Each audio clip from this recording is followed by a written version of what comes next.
নমস্কার, আমি Somnath Sengupta. Beyond borders India ইনসাইটের আজকের আলোচনায় আপনাদের সবাইকে স্বাগত জানাচ্ছি। প্রথম একটা ডিফারেন্ট ডেটা নিয়ে আলোচনা করি, তারপরে ভিতরের টপিকে আসবো। সেটা হচ্ছে 18ই সেপ্টেম্বর 2018। 18ই সেপ্টেম্বর 2018 প্রথম একটা পাইপলাইনের ভিত্তিপ্রস্তর স্থাপন হয়।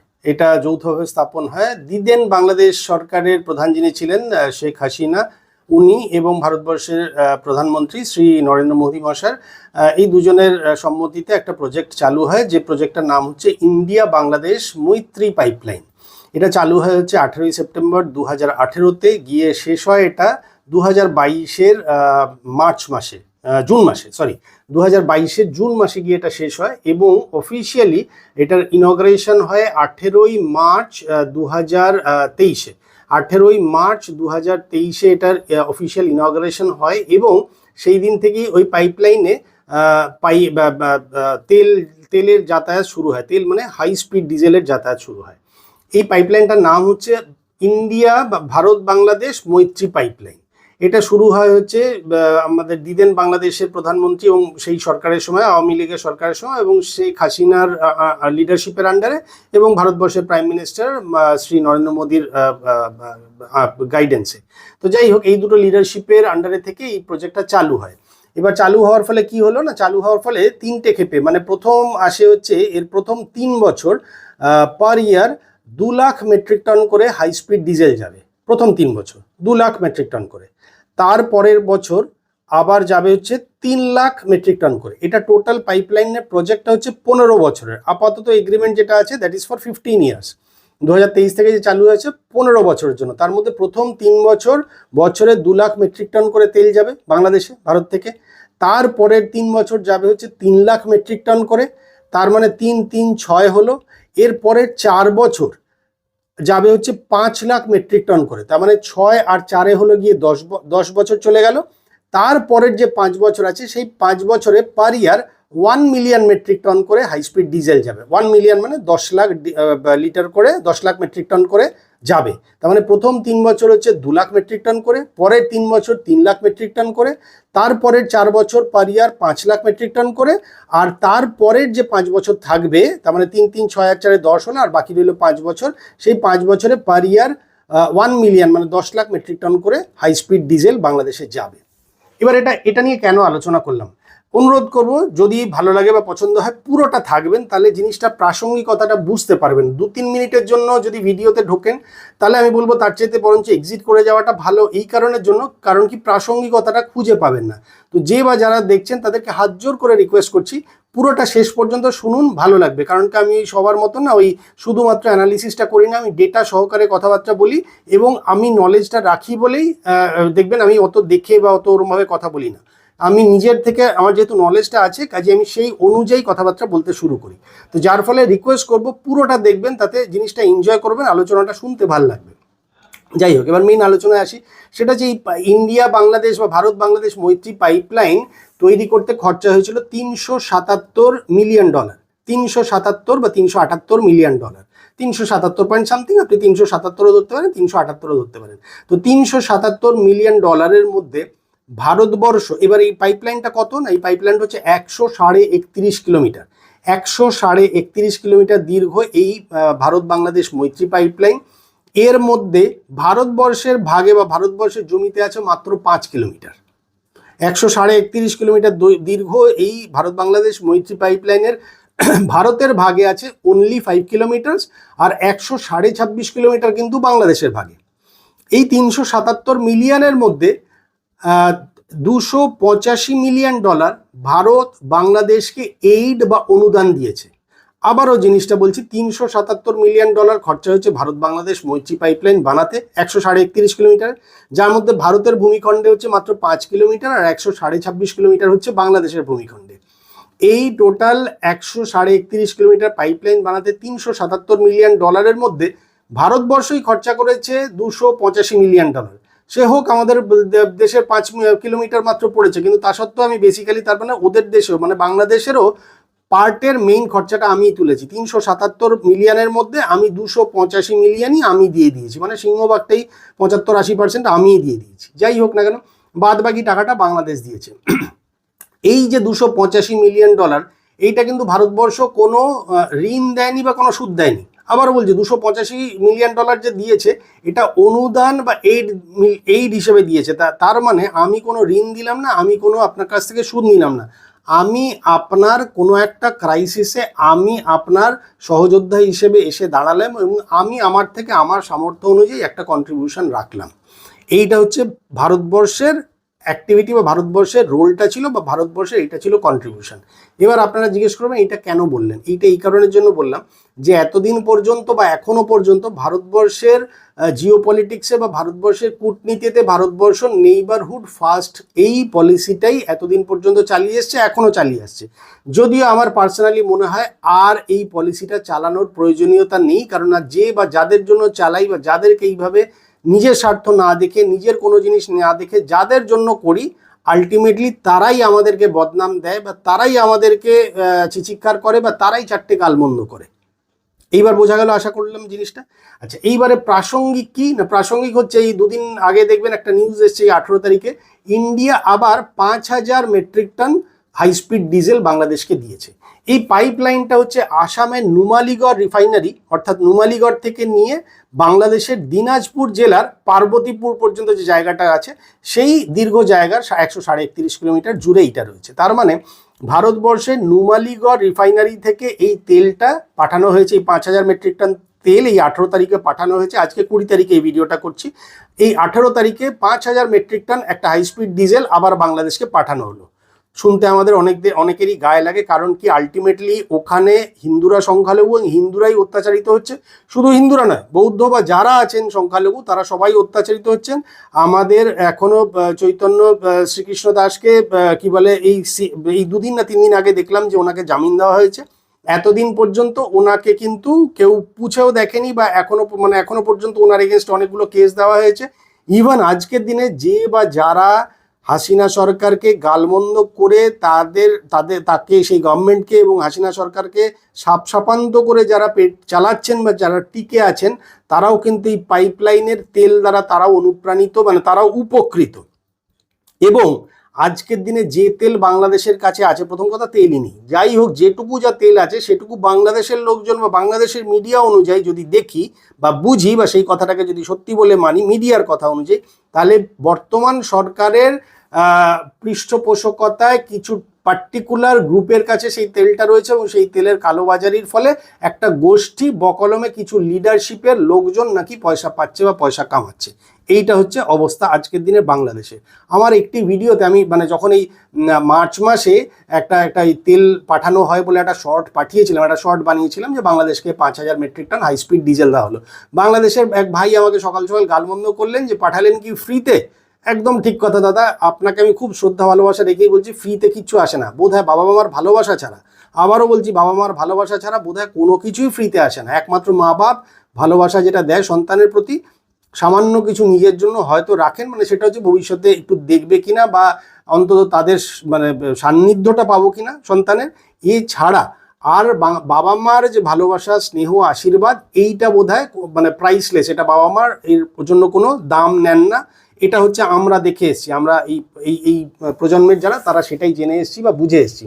এছাড়া বাকি দুনিয়াতে কোনো কিছু ফ্রি অফ কস্ট আসে না। তো দাদা তেলটাও যে আসছে, এই একটুখানি ঘুরে আসুন না, আপনাদের কাছে তো প্রচুর বোধহয় পয়সা আছে, তো বিভিন্ন দেশের সঙ্গে তো আপনাদের ভালো রিলেশন আছে। এই আপনাদের আপনারা যাদেরকে আইডল মনে করেন এবং সেই মতবাদে বিশ্বাস করেন, আপনাদের বড় ভাই বা বাবা কাকা যাদেরকে বলেন, সেই পাকিস্তানের প্রতি যান না, একটু পাকিস্তানে গিয়ে দেখুন না পাকিস্তান তেল দেয় কিনা। পাকিস্তানের কাছেও তো দরবার করেছিলেন, ইউএস এর কাছেও তো গত 2 মাস ধরে তো হতে দিয়ে পড়ে থাকলেন।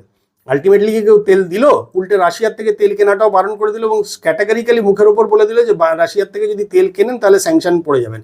আর ইন্ডিয়াকে যে গালমন্দ করেন, আজকের দিনে ইন্ডিয়ার যা ক্ষমতা, প্রথম কথা হচ্ছে 4th বিগেস্ট ইকোনমি, আর ইন্ডিয়া নিজস্ব যা ক্ষমতা, ইন্ডিয়া কিন্তু ওই আমাদের কি বলে ইউএসএও তো আমাদেরকে স্যাংশন দিল না।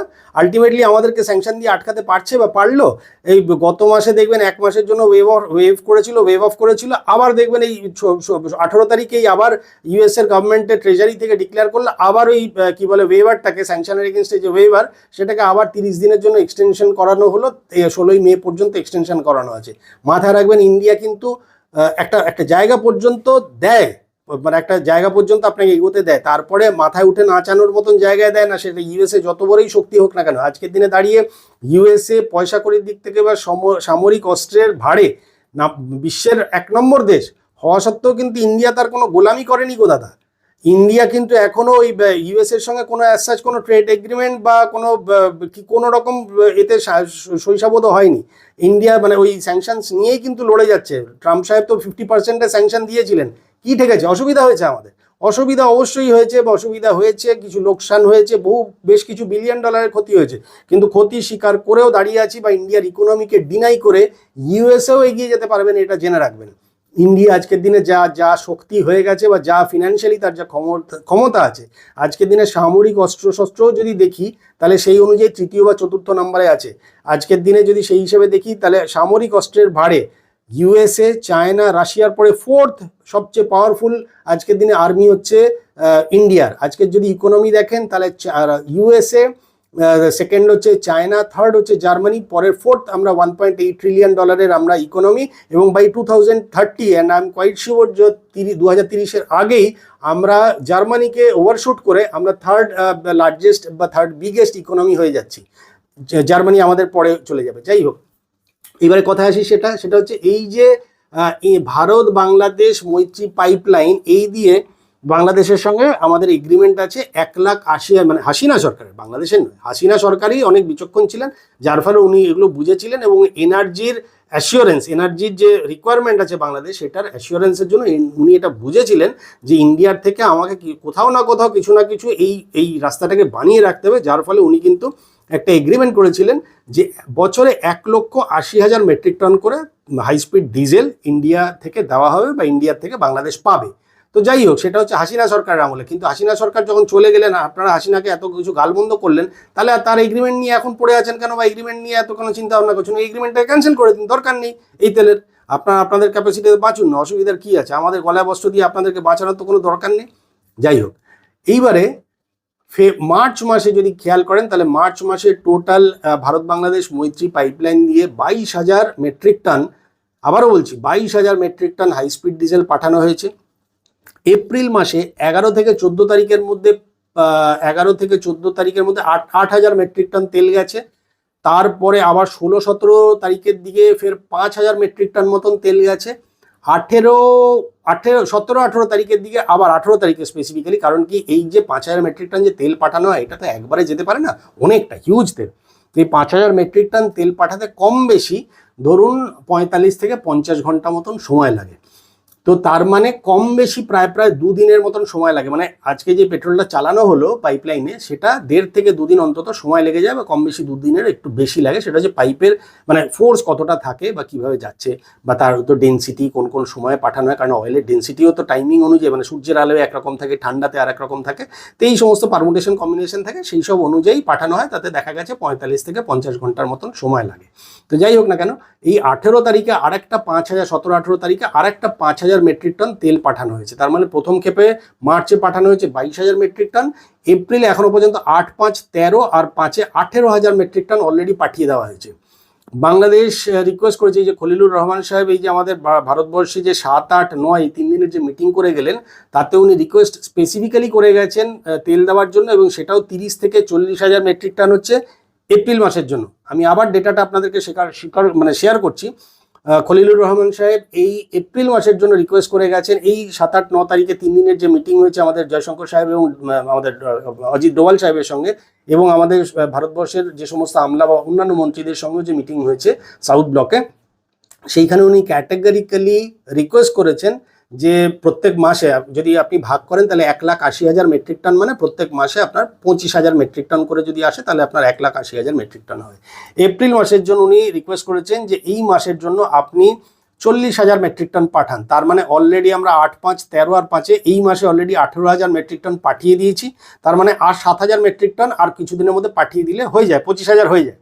কিন্তু উনি স্পেসিফিক্যালি রিকোয়েস্ট করেছেন খলিলুর রহমান সাহেব যে এই মাসের জন্য আপনি শুধু যে 40,000 মেট্রিক টন পাঠাবেন তা নয়, আগামী 4 মাস, তার মানে মে, জুন, জুলাই, অগাস্ট, এই 4 মাসের জন্য উনি রিকোয়েস্ট করেছেন যে প্রত্যেক মাসে যা ওনার কোটা আছে, মানে বাংলাদেশে যা কোটা আছে তার উপরে দাঁড়িয়ে আরও অন্তত কম বেশি 10,000 মেট্রিক টন করে আগামী 4 মাসে total 40,000 metric ton additional high speed diesel যাতে পাঠানো হয়। আমি আবারও বলছি একবার আপনাদেরকে বোঝার জন্য, সেটা হচ্ছে 1,80,000 মেট্রিক টন ইয়ারলি যদি হয়, তার মানে মাসে 25,000 মেট্রিক টন। এই এপ্রিল মাসে অলরেডি 8 5 13 প্লাস 5 18,000 মেট্রিক টন পাঠিয়ে দেওয়া হয়েছে, তার মানে আর 7,000 মেট্রিক টন আছে। 7,000 মেট্রিক টন পাঠিয়ে দিলে কোটা কমপ্লিট হয়ে যায়, কিন্তু তা না, উনি 40,000 মেট্রিক টন পর্যন্ত, এবং স্পেসিফিক্যালি যদি মিটিংয়ের কথায় যদি হন, লাস্ট উনি বেরোনোর সময় উনি এইটা বলেছেন যে দেখুন, চেষ্টা করে দেখুন অন্তত 35 থেকে 40,000, যদি কোনোভাবে 40,000 না পারেন তাহলে 35 থেকে 40,000 মেট্রিক টন তেল যাতে, মানে হাই স্পিড ডিজেল যাতে ইন্ডিয়া পাঠায়। ইন্ডিয়া হ্যাঁ না কিছু বলেনি, বাট অ্যাজ এ জেস্টার এটা ডেফিনেটলি মিনিস্ট্রি থেকে বলা হয়েছে, অথরিটি থেকে বলা হয়েছে যে আমরা চেষ্টা করব আপনার এই রিকোয়েস্ট সর্বতভাবে অনার করার জন্য, মানে এই রিকোয়েস্ট রাখার জন্য আমরা সর্বতভাবে চেষ্টা করব। কিছু আজকের দিনের অসুবিধা আছে, অসুবিধা ইন দিস সেন্স যে অন্য কিছু না, বাংলাদেশ কি ব্যবহার করছে বা ইম্যাচিউরিটির মতন আচরণ করছে, বা যখন তারেক রহমান সাহেব এসেছিলেন তখন ইন্ডিয়ার যেসব কন্ডিশনগুলো মেনে এসেছিলেন এখন উনি মানছেন না, সেটা নয়। কথাটা হচ্ছে যে তেলের অ্যাভেলেবিলিটিটার যে টাইপের ইররেগুলারিটি বা আনসার্টেনিটি আছে, তার মানে মিডল ইস্ট খোলা আছে কি নেই, রাশিয়ার থেকে আমি কতটা তেল পাবো না পাবো, এই 16 তারিখ পর্যন্ত ইউএস এর স্যাংশন ওয়েভার অফ ছিল, কিন্তু তারপরে স্যাংশনটা থাকবে না উঠে যাবে, কি হবে না হবে সেগুলো তো ইফসান বার্ড ছিল। যার ফলে ইন্ডিয়ার মিনিস্ট্রি থেকে খলিলুর রহমান সাহেবকে এটাই বলা হয়েছে যে আপনি রিকোয়েস্টটা করলেন, আমরা এই রিকোয়েস্টটাকে মাথায় রেখেছি, আমরা প্রায়োরিটি হিসেবে এটাকে দেখছি, এবং আমরা ডেফিনেটলি চেষ্টা করব আপনার এই রিকোয়েস্টটাকে অনার করতে। অ্যামাউন্টটা কী হবে না হবে সেটা দেখা যাবে। এবার ওটা খলিলুর রহমান সাহেব, ওটা হলো একটা পার্ট। পরের পার্টে উনি যেটা বলেছেন সেটা হচ্ছে এপ্রিল থেকে নিয়ে বা মে থেকে নিয়ে আরও 4টে মাসের জন্য, মানে মে জুন জুলাই আগস্ট, এই 4টে মাস যেহেতু বাংলাদেশে গরম বেশি থাকে এবং ওভারঅল কি বলে ইলেকট্রিসিটি রিকোয়ারমেন্টও বেশি থাকে, যার ফলে, এবং আদানিরও প্রচুর প্রায় $500 মিলিয়ন মতন বিল আউটস্ট্যান্ডিং রয়েছে, যেটা এই মুহূর্তে বাংলাদেশের ফিনান্সিয়াল ক্রাইসিসের জন্য বা ক্রাঞ্চের জন্য বাংলাদেশ দিয়ে উঠতে পারছে না, যার ফলে আদানি পাওয়ার তার যে 1600 মেগাওয়াট যেটা পাওয়ারটা বা বিজলিটা বা কারেন্টটা পাঠানোর কথা ছিল সেটা ডাউন করে প্রায় 700-800 মেগাওয়াট মতন পাঠাচ্ছে, যার ফলে কম বেশি অন অ্যান অ্যাভারেজ বাংলাদেশের গ্রামেগঞ্জে 4 থেকে 6 ঘন্টার মতন কারেন্ট চলে যাচ্ছে। তো যার জন্য এই প্রোডাকশনটাকে আবার রিভাইভ করার জন্য ওদের এও লাগবে, মানে তেল লাগবে কিছু, তাহলে পাওয়ার জেনারেট করবে, এবং কৃষি ক্ষেত্রে লাগবে। তো এইগুলোর জন্য উনি মে জুন জুলাই আগস্ট 4 মাসের জন্য total per month average 10,000 metric ton করে উনি তেল চেয়েছেন, যেটা টোটাল 4 মাসে গিয়ে দাঁড়াবে হচ্ছে 40,000 মেট্রিক টন। এবার দেখুন, দিতে আপত্তি নেই বা না দেওয়ার মতন কিছু নেই, বা এটা যদি কিছু দেয় তাতে মনে ক্ষুণ্ণ হব না বা রাগ হবে না, প্রতিবেশী হিসেবে এটাই করা উচিত বলে আমি মনে করি। আমার সঙ্গে আমার প্রতিবেশীর যদি সম্পর্ক ভালো নাও থাকে, তাহলেও আমার ব্যাকগ্রাউন্ড, আমার জিন, আমার পরবরিশ, আমার বড় হওয়া, আমার লেখাপড়া, আমার কৃষ্টি, আমার কালচার এটাই বলে যে আমার প্রতিবেশীর সঙ্গে ভালো সম্পর্ক যদি নাও থাকে, if it is in requirement, প্রতিবেশী যদি আমার বিপদে থাকে, আমি তখন সেইটাকে মাথায় রাখবো না, আমি তাকে সর্বতভাবে ঝাঁপিয়ে তার উদ্দেশ্য যেটা সাধন হয় বা তার যাতে ভালো হয় তার জন্য আমি চেষ্টা করব, সেই কারণেই আমি তার প্রতিবেশী। এবং এইটা যদি আমি করি তাহলে হয়তো আমার প্রতিবেশী যে ভুল ধারণা আমার প্রতি ছিল বা আছে বা থাকবে, সেটা হয়তো আগামী দিনে আমি কাটিয়ে উঠছি বা উঠতে পারবো বা কাটিয়ে ওঠার আমি চেষ্টা করব। এইটা আমাদের শিক্ষা বা আমাদের পরবরিশ বা ভারতবর্ষের জিন এটা, যার ফলে এত কিছুর পরেও এখনও ভারতবর্ষ কিন্তু তেল পাঠাচ্ছে, এখনও ভারতবর্ষ ইলেকট্রিসিটি সাপ্লাই দিয়ে যাচ্ছে, এখনও ভারতবর্ষ কয়লা পাঠাচ্ছে, এখনও ভারতবর্ষ ওষুধ পাঠাচ্ছে, এখনও ট্রিটমেন্টের জন্য কিছু না কিছু ভিসা দেওয়া হচ্ছে।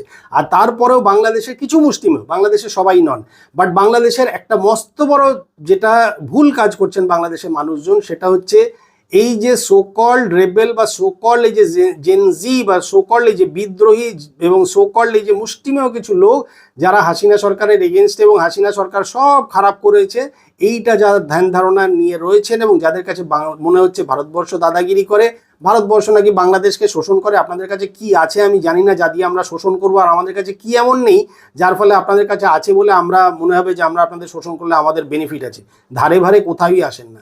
যাই হোক না কেন, এই যে আপনাদের মুষ্টিমেয় কিছু লোকের যাদের মানসিকতা এইরকম, তারা ওপেনলি বলেন। আর আরেকটা গন্ডগোল যেটা হয় এর ফলে, যে সংখ্যাগরিষ্ঠ সংখ্যক লোক যারা ভারতবর্ষকে ভালোবাসেন, এখনও 1971-এর মুক্তিযুদ্ধের কথা এবং ভারতবর্ষের যে বেশ কিছু হাজার সৈন্যর বলিদান এবং আলটিমেটলি ভারতবর্ষের যে কন্ট্রিবিউশন, সেটাকে এখনও মান্যতা দেন বা স্বীকার করেন বা এইটাকে মনে করেন, সেই সংখ্যাগরিষ্ঠ সংখ্যাটা চুপ করে থাকেন। আপনারা ভাবেন যে আমরা চুপ করে থাকলে আমরা সেফ আছি, মাথায় রাখবেন এই ধরনের উচ্ছৃঙ্খল, এই ধরনের গোঁয়ার্তুমি করা, এই ধরনের উগ্রতাবাদ যে বা যারাতে বিশ্বাস করে বা এই ধরনের মৌলবাদের থিওরি বা প্রিন্সিপাল নিয়ে যারা রয়েছে, তারা আজকে যেরকম আমার ঘর জ্বালাবে, আগামী দিন কিন্তু তারা আপনার ঘরেও ঢুকে অলরেডি জ্বালাতন করতে শুরু করেছে, আগামী দিনে আরও জ্বালাতন করবে। সেম এক্সাম্পলটা কিন্তু দেখে নিন আপনারা চুপ করে থাকার ফলে কিন্তু আজকের দিনে আওয়ামী লীগ নিষিদ্ধ, আওয়ামী লীগের লিডারশিপ প্র্যাকটিক্যালি মাটিতে মানে আমি বলছি নিউট্রালি বসে গেছেন। এটা কিন্তু বিগত 1.5-2 বছর ধরে আমি আজকের দিনে বলতে আমার ভিডিওতে বাধ্য হচ্ছি, আওয়ামী লীগের লিডারশিপ সরে যাওয়ার পরে আপনারা আওয়ামী লীগের লোকজন মিলে ভয়ে গুটিয়ে গেলেন, এগোলেন না, বেরোলেন না পর্যন্ত, যার ফলে আজকে আওয়ামী লীগ নিষিদ্ধ হলো। সবটাই কি দাদা ইন্ডিয়া করে গুলে খাইয়ে দেবে? মানে আপনাদের থিওরিটা হচ্ছে ইন্ডিয়া করলো না, মানে আওয়ামী লীগকে আমি স্পেসিফিক্যালি বলছি, ইন্ডিয়া করলো না, ইন্ডিয়া এতদিনে করতে পারতো, ইন্ডিয়া এতদিনে। আপনারা কি করলেন দাদা? আপনারা তো কোনো একটা অ্যাজিটেশন করলেন না, আপনারা কোনো সেই অনুযায়ী কোনো মিছিল করলেন না, আপনারা কোনো গ্রাসরুট লেভেলে এলেনই না। হিন্দুগুলো যখন পড়ে পড়ে মার খেলো, যখন মার্ডার হলো, জ্বালিয়ে দেওয়া হলো, বিভিন্ন বাড়ির থেকে মহিলাদের তুলে নেওয়া হলো, কে কোথায় গেল কেউ আজও জানা গেল না, কোনো কেস মানে রিটেন কেস দর্জই হয়নি। এরকম যখন কন্ডিশন, আপনারা সব নিজের নিজের ঘরের দরজা বন্ধ করে রাখলেন, আজকের দিনে আপনারাও নিষিদ্ধ হলেন। এবং আগামী দিনে এই যদি থিওরি থাকে আপনাদের, তাহলে আগামী দিনে আপনারা দেশ ছাড়া হবেন, এটাও জেনে রাখবেন। কেউ আপনাকে সাপোর্ট দিতে পারে, কিন্তু মেখে খাইয়ে মানে হজম করিয়ে দেবে, এটা এই থিওরিতে যদি বিশ্বাস করেন, তাহলে দাদা আপনাদের দ্বারা কিচ্ছু হবে না। এবং ওই কারণে মানে ভারতবর্ষের আপনাদের বাংলাদেশের স্বাধীনতার 55 বছর পরেও আপনাদের অবস্থা অত্যন্ত খারাপ। এবং এই যদি থিওরিতে থাকেন, তাহলে আপনাদের অবস্থা আগামী 55 বছর পরেও খুব খারাপ হবে। এবং আপনাদের এগেনস্ট মানে আপনাদের মানে পরিবর্তে যে সরকার এসছে সে আরও খারাপ, যার ফলে আরও মানে গড্ডালিকার দিকে বা মানে ওই আমরা বলি না, বাংলা একটা কথা আছে না, নর্দমার জল নিচের দিকেই গড়ায়, বাংলাদেশ কিন্তু ক্রমশ নিচের দিকেই গড়াচ্ছে। বাংলাদেশ কিছু এগোবে না। আপনাদের যা ক্ষতি 2024 অগাস্টের পর থেকে হয়ে গেছে, তারপর থেকে আপনারা যেরমভাবে সব ভয়ে গুটিয়ে সব ঘরে ঢুকে রয়েছেন, আপনারা কোনোদিন এগিয়ে উঠতে পারবেন না। এবং বাংলাদেশ লিখে রাখুন, বাংলাদেশকে এখনও বাঁচাতে ওই একটি নেত্রী পারেন, যিনি এতগুলো দেশ থাকতেও, আপনারা ইন্ডিয়াকে গালমন্দ করেন বটে এবং কি বলে ভারতবর্ষের গোলাম বলেন, ভারতবর্ষের যদি উনি গোলামি করতেন তাহলে ওনার এই অবস্থা হতো না। ভারতবর্ষে যদি গোলামি করতেন না, তাহলে আপনারা মাথা তুলে দাঁড়াতে পারতেন না, বিরোধী পক্ষকে বলছি, বিরোধী পক্ষ না, তাহলে কচু কাটা হয়ে যেত। কিন্তু যেহেতু উনি ওনার মতন করে চলেছেন, যার জন্য আজকে এই দশা। এবং এতগুলো দশা থাকে মানে এতগুলো দেশ থাকতেও উনি কিন্তু বিশ্বাস করলেন বা এলেন বা এখনো পর্যন্ত কিন্তু অক্ষত আছেন এবং খুব ভালোভাবে আছেন। এবং আমি ওনার দীর্ঘায়ু কামনা করি, আমি প্রে করি আমার আয়ু যেন ওনার লাগে। শেখ হাসিনা আছে বলেন বা ছিলেন বলেন আপনারা এত দূর এগিয়ে আসতে পেরেছেন, শেখ হাসিনা না থাকলে আপনারা এত দূর কেন কোথাও যেতে পারতেন না। বিশ্বের দরবারে একদম আপনাদের অবস্থা পাকিস্তানের মতন ওই ভিক্ষার ঝুলি নিয়েই থাকতে হতো, যদি শেখ হাসিনা নামক মানুষটি যদি না থাকতেন। এখনও চেষ্টা করে দেখুন, যদি কোনোভাবে উনি ফেরত আসেন এবং উনি যদি শাসন ব্যবস্থা ধরেন বা হাল ধরেন, এই দেশটা ঘুরে দাঁড়াতে পারবে। এছাড়া কারোর ক্ষমতা নেই, কোনো খাম্বা তারেক বা কোনো 10%ওয়ালা কারোর ক্ষমতা নেই যেই বাংলাদেশের স্টিয়ারিং হুইলকে ঘুরিয়ে বাংলাদেশকে আবার উন্নতির পথে নিয়ে যাবে। I can bet. আমার থেকে স্ট্যাম্প পেপারে লিখিয়ে দিন, হাসিনা ছাড়া আপনাদের এগোনোর জন্য দ্বিতীয় কোনো মানুষ আজকের দিনে নেই যার এই ক্ষমতা আছে। ওনার যা মানসিক শক্তি কোনোদিন মিট করে দেখবেন, ওনার এখনও এই এত কিছুর পরেও যদি এই মাসেও যদি কথাবার্তা হয়ে থাকে আমার সঙ্গে, তাহলে যদি জানেন, তাহলে দেখবেন ওনার যা মানসিকতা আছে, হ্যাটস অফ টু হায়ার, যে ওই রকম স্ট্রেংথওয়ালা, ওই রকম স্ট্রং মেন্টালিটির যদি লেডি, এ দেখা যায় না, ধারণা করা যায় না যে আপনারা কি পেয়েছেন। আপনারা হিরেকে কাঁচ দিয়ে রিপ্লেস করলেন, হিরের রিপ্লেস হলো কাঁচ দিয়ে, তাতে আর কদ্দূর কি এগোবেন। যাই হোক, তো আপাতত এই টোটাল হচ্ছে খলিলুর রহমান সাহেবের রিকোয়েস্ট, যার ফলে এটা ভারতবর্ষও বলেছে যে আপনাদের গভর্নমেন্টকে বলুন যে আমাদের যেসব পয়েন্টগুলো নিয়ে আলোচনা করার ছিল, যে বাংলাদেশের জমি কোনোভাবেই ইন্ডিয়ার এগেনস্টে কোনো রকম অ্যাক্টিভিটিসের জন্য ইউজ হবে না বা ব্যবহার হবে না, সেইটার কি হলো। ফলে সেইটাতে উনি এখনও জবাবদিহি করতে পারেননি। আরেকটা জিনিস হচ্ছে যে এই যে উগ্রবাদী যে সমস্ত সংগঠনগুলো আছে, ওয়েদার ইট ইজ জামাতে ইসলাম থেকে শুরু করে আর যারা আছে, তাদেরকে যে নিষিদ্ধ করার গল্প হয়েছিল, সেটা তো নিষিদ্ধ হলোই না, বরঞ্চ উল্টে আরও রাস্তা তৈরি হলো যে আওয়ামী লীগ নিষিদ্ধ হবে। তো সেটাই বা কেন হচ্ছে? তো যাই হোক, ইন্ডিয়ার যে সমস্ত পয়েন্টসগুলো ছিল যেটা নিয়ে তারেক রহমান সাহেব আসার আগে আলোচনা হয়েছিল, সেইটা আর পরবর্তীকালে তার কি হলো সেইটা নিয়ে ভারতবর্ষ জবাব চেয়েছে, যেটা ওনারা কোনো খলিলুর রহমান সাহেব বা অন্যান্যরা এখনও পর্যন্ত তার কোনো স্পেসিফিক কোনো অ্যান্সার দিয়ে উঠতে পারেনি। যার ফলে এইটা একটা ইফস অ্যান্ড বাটসের জায়গায় রয়েছে। বাট প্রতিবেশী হিসাবে 5,000 মেট্রিক টন তেল পাঠানো হয়েছে। আরও পাঠানো হবে, এই মাসে আরও কিছু পাঠানো হবে। আমার ধারণা অনুযায়ী, মানে আমি যতটুকু জানি, তাতে আরও 7 থেকে 8 হাজার মেট্রিক টন আরও পাঠিয়ে দেওয়া হবে। তারপরে যদি মাসের শেষে আরও হয়তো 5-7 হাজার মেট্রিক টন যদি পাঠানো হয়, সেটা ভারতবর্ষের ভাড়ারে কীরকম কী তেল আছে না আছে সেটার উপর ডিপেন্ড করবে। কারণ ভারতের কাছে এই মুহূর্তে যতটা তেল রিজার্ভে আছে সেটা দিয়ে দেশ প্রায় কম বেশি, মানে সেটা ক্যাপাসিটির প্রায় কম বেশি 70-72% মতন তেল আছে। এবং একটা ভালো খবর যেটা, স্ট্রেট অফ হরমুজ থেকে যে বেশ কিছু তেল আসছে, বা রাশিয়ার থেকে রাদার যে তেলটা আসছে, সেই তেলটা এলে খানিকটা বাড়বে। তাও সেটা দিয়েও মোটামুটি প্রায় 15 দিনের মতন দেশের তেলের পিকচারটা ক্লিয়ার থাকবে। কিন্তু তারপরেও তো তেল লাগবে, দেশটাতে এত বড় 140 কোটির পপুলেশন আছে। তো দেখা যাক আগামী দিনে কি হয়। আপাতত এইটা হচ্ছে ভারত বাংলাদেশ মৈত্রী পাইপলাইন হওয়ার ফলে এই উপকারটা বাংলাদেশের হলো, এবং প্রতিবেশী হিসেবে এখনো এত গালমন্দ, অশ্রদ্ধা এবং সোকল বাংলাদেশের কিছু মুষ্টিমেয় লোকের কথা অনুযায়ী কি বলে, ভারতবর্ষ বাংলাদেশকে শোষণ করছে, দাদাগিরি দেখাচ্ছে, এই সমস্ত বক্তব্যর পরেও ভারত তার নেইবারহুড ফার্স্ট এই প্রিন্সিপালটা অটুট রেখেছে। এবং রেখে সে বাংলাদেশের যে বেসিক্যালি ভারতবর্ষ না, বাংলাদেশের ক্ষেত্রে একটা জিনিস জেনে রাখবেন, ভারতবর্ষ আছে বলে আপনারা আছেন, যার ফলে ভারতবর্ষ কিন্তু আপনাদের লাইফ লাইন। এটা খারাপভাবে নেবেন না, ভালোবাসা বা সম্মান দিয়ে বলছি, মানে কোনো অশ্রদ্ধার সঙ্গে না। আপনাদের পুরো দেশটাকে ভালোবাসি, আপনাদের দেশের মানুষকে ভালোবাসি, শ্রদ্ধা করি। তা সত্ত্বেও আমি জাস্ট বলছি যে সাধারণভাবে যদি দেখেন, তাহলে ভারতবর্ষ আপনাদের বাংলাদেশের একটা মস্ত বড় লাইফ লাইন।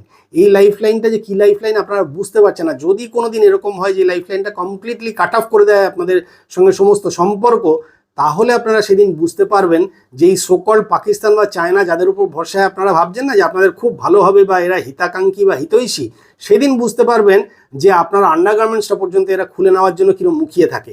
কারণ এরা ব্যবসা ছাড়া কিচ্ছু বোঝে না। এদের কাছে ভাষা, মন মানসিকতা, কোন অঞ্চল, কী টাইপের লোক, কিচ্ছু ম্যাটার করে না এদের কাছে। আর পাকিস্তানের কাছে আপনারা একদম উচ্ছিষ্টই, সেটা আগেও ছিলেন। আপনারা আশা করি মা কাকিমা ঠাকুমারা যাদের থেকে কথা শুনবেন তাদের থেকে বুঝতে পারবেন। আর চায়নার তো দায় পড়েছে, বইই গেছে। আপনারা পাশের শ্রীলঙ্কাকে দেখুন, পাকিস্তানকে দেখুন, চায়নার কাছে পয়সা মানে নিজেকে বিকিয়ে বা ঋণ নিয়ে কি অবস্থা হয়েছে। কাজে আপনারা যদি ভাবেন যে চায়না আপনাদের জন্য হিতৈষী, তাহলে চায়নাও আপনাদের দুদিন পরে ওই রকমই ছিবড়ে করে ফেলে দেবে। তো আপাতত এইটুকুই হলো খবর। দেখা যাক আরও কী কী মানে নতুন নতুন করে খবর আসবে। তবে আপাতত পাইপলাইনের তেল পাঠানো হচ্ছে বা হবে, ঠিক আছে, পাঠানো উচিত, এর মধ্যে খারাপ কিছু না। তবে আপনারা কীরকমভাবে বাংলাদেশের মানুষজন কীভাবে রেসিপ্রোকেট করবেন সেটা আপনাদের ব্যাপার। আমরা আমাদের কালচারকে এখনও বহন করে চলেছি। যাই হোক, এই ভিডিওটা আপাতত এখানেই শেষ করছি। যদি ভালো লাগে, পছন্দ হয় বা আমার আলোচনা কনস্ট্রাকটিভ বলে মনে হয়, তাহলে লাইক, শেয়ার এবং সাবস্ক্রাইব করবেন। আগামী দিনে, মানে আগামী বলতে আবার আজকেই আর একটা কোনো ভিডিও নিয়ে আসবো, হয়তো কাল পরশু পাবলিশ করব। দেখা যাক, তাতে আরও বেশ কিছু ডেটা সহ আলোচনা করব। আজকের জন্য এখানেই শেষ করলাম। ভালো থাকবেন, সাবধানে থাকবেন, নমস্কার।